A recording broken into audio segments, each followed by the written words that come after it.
I'm going to be real. I should have had the title shot a long time ago. I'm not really here to impress anybody else besides go out there and give my best effort. Cucuy Ferguson! Go out there, I'm going to beat you. I already broke you in that press conference. I'm going to keep putting the pressure on you, kid. The more nervous that you go, the less that you're going to be able to do anything. You're going to try to throw some overhands or whatever, I'm going to touch that chin. I'm going to knock your ass out. I said it from the very beginning. I wasn't going to be here for a long time. I was going to be here for a good time. I didn't come in to tiptoe around to the top 10, top 20. I wanted to come in right away and prove that either I am who I say I am.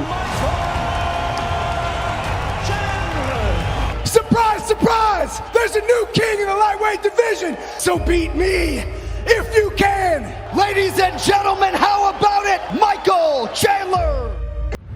Michael Chandler versus Tony Ferguson, the ultimate fight breakdown. One of the brightest new sparks in the UFC, a cannonball, a man who has delivered fireworks in all three of his UFC fights, win or lose. Michael Chandler faces a UFC veteran, one of the craziest fighters on the roster, as orthodox as one can be, who was the most vicious lightweight in his prime, El Cucuy, Tony Ferguson.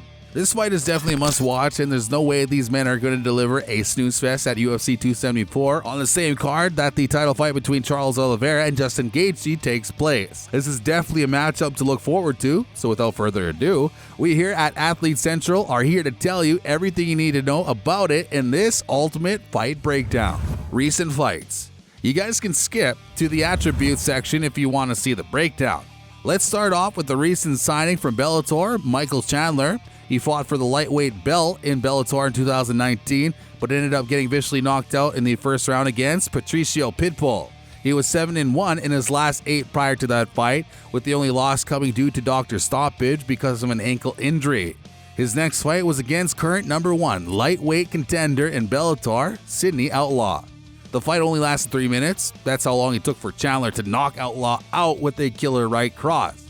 That led him to a rematch with former UFC champion Benson Henderson, a fight he also ended in the first round. This time it only took him 2 minutes and 9 seconds. He landed a sweet left cross, followed up by ground and pound to get his hand raised. It was after this fight that the UFC signed him and pinned him to be a backup fighter for Khabib Nurmagomedov versus Justin Gaethje, which enraged a lot of fighters who thought it was unfair for someone that hasn't even, had a single UFC fight to come in there and get a title shot if one of Justin or Khabib got hurt. Neither of them did, so Chandler debuted in 2021 against number 6 Dan Hooker, who was coming off an impressive performance against Dustin Poirier, despite coming out on the losing side. Chandler commanded the octagon on his debut, and halfway through the first round, landed a bomb of left hand to drop Hooker and finish him off with ground and pound, making it 3 first-round KOs in a row. It's been such a long road, John. A lot of ups, a couple downs, but every road has led me to this. Just a small guy from a small town who got beat down a couple times, pulled himself up by his bootstraps, dusted himself off, and here we are, baby. Let's go get that title shot soon. Dana White thought this performance was enough to warrant a title shot against Charles Oliveira for the vacant lightweight title. The first round of the fight was one of the most exciting rounds of 2021. Chandler rocked Oliveira early on, but the Brazilian took him down, and after a failed guillotine attempt from Chandler, Charles took his back and threatened him with submissions. Chandler eventually got up and rocked Oliveira 3 minutes into the fight, around the same period where he finished his last 3 opponents, but Oliveira survived the round despite the onslaught. At the very start of the second round, after missing a right hand, Oliveira landed a beautiful left hook that knocked Chandler down and stunned him.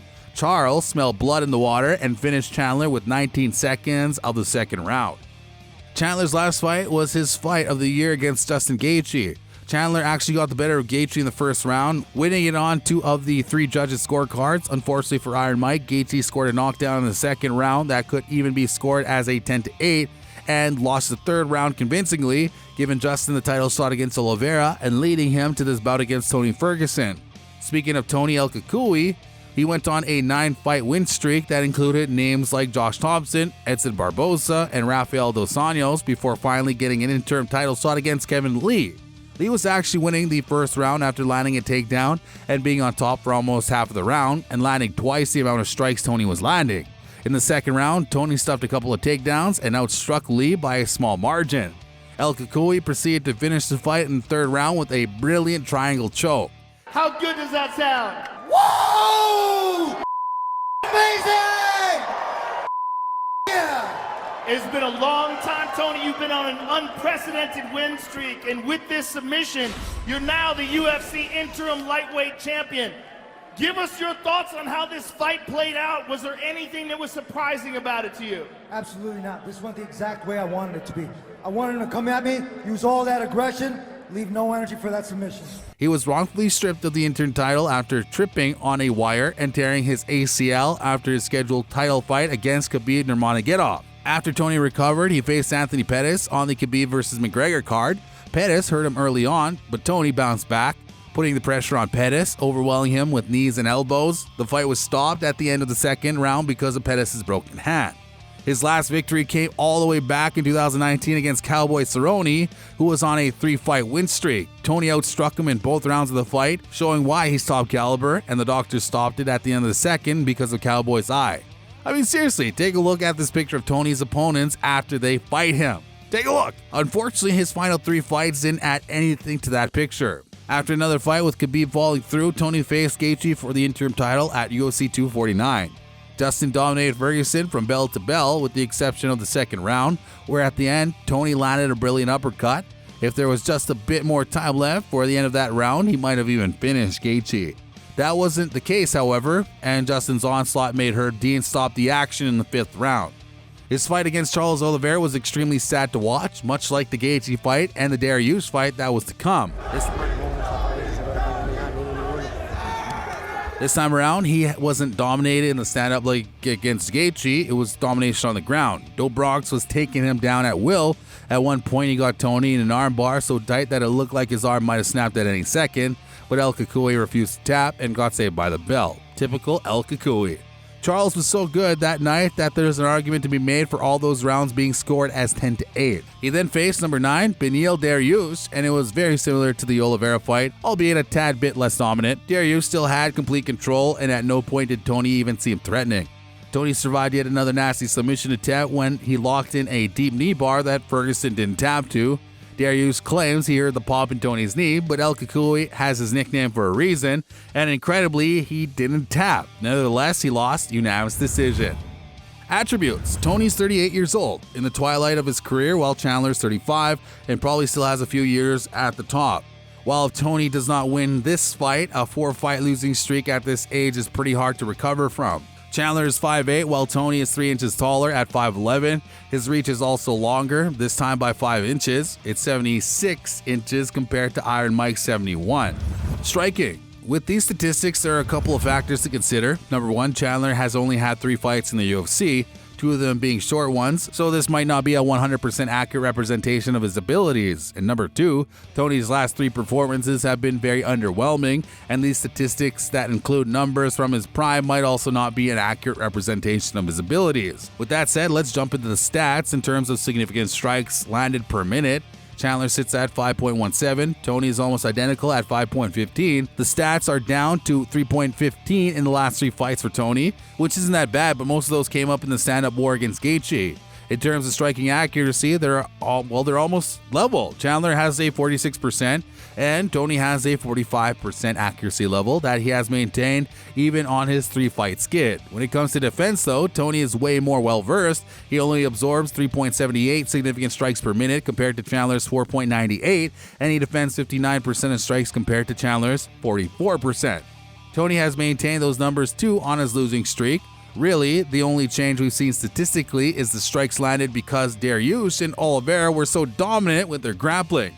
When it comes to power, despite the fact that Tony has more KOs/TKOs than Chandler, 12 compared to his 10. It's important to put this in context. The last time Tony got an actual KO/TKO was in 2014. The 2 he has had since have been doctor stoppages. Most of his other KO wins either came on the regional scene or on the Ultimate Fighter.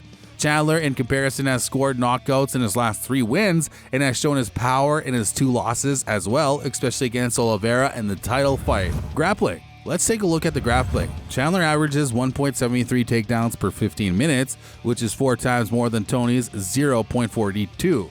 Of course, Chandler's limited time in the octagon might pump these numbers up, but it's definitely clear that he's more capable of taking things to the ground. He does it with an accuracy of 33% though, which is 9% less than Tony's 42%. In terms of defense, Chandler defends 71% of the takedowns attempted on him, while Ferguson defends 67%. In the last 3 losses, however, this stat has dropped down to 33%, which is quite worrying for Tony if Chandler does decide to use his exceptional wrestling instead of just standing and exchanging. In terms of submissions, both men attempted 1.1 per 15 minutes. Let's just see who has the higher success rate. Well, 7 of Chandler's 22 wins have come via submission, and 8 of Tony's 25 have come in that manner, so it's pretty even. Iron Mike really likes the rear naked choke. 4 of his 7 wins have come via rear naked choke, 2 by arm triangle, and 1 guillotine choke. Tony is notorious for his killer Darce choke, having 3 of them on his resume, as well as 3 rear naked chokes, 1 triangle choke, and 1 neck crank. Prediction. Predicting this fight is really tough. We don't really know whether Tony has recovered from those awful fights since he's taken a year off, or if he's the same Tony that got dominated in every single area of the fights he's had. One thing that's a real shame is that Ferguson never developed his offensive wrestling. He only averages .042 takedowns per 15 minutes, yet if he mastered that area of the game, coupled with his incredible BJJ credentials under Eddie Bravo, Tony could be a different kind of monster at lightweight. But he hasn't developed that, and given his age, it's doubtful that these 12 months will have changed anything. The way this fight plays out depends on how Chandler approaches it. If he wants to stand and bang like Gaethje, then of course, undoubtedly, Tony has a puncher's chance. His striking is good, and his Muay Thai skills have not just disappeared magically. He's just not as fast as he used to be with all his creative techniques like spinning elbows and vicious knees. If Chandler decides to use his wrestling, then Tony still has winning avenues. Chandler isn't one of those lay and pray wrestlers. When he gets on top, he likes to do damage, he likes to land, ground and pound, and this can provide Tony with opportunities to hunt for submission. However, Chandler has never been submitted before, so that aspect of the fight will be interesting. Both men have the capability to win this fight. They do. It's just a question of how well each of them will execute the game plan they select. The bookmakers favor Chandler in this matchup, pinning him as a -220 favorite, while Tony is a +180 underdog. Thank you guys so much for watching today's video. Who are you putting your money on? Drop your fight predictions in the comment section below, and make sure to like and subscribe to never miss an Athlete Central video. Catch you on the next one.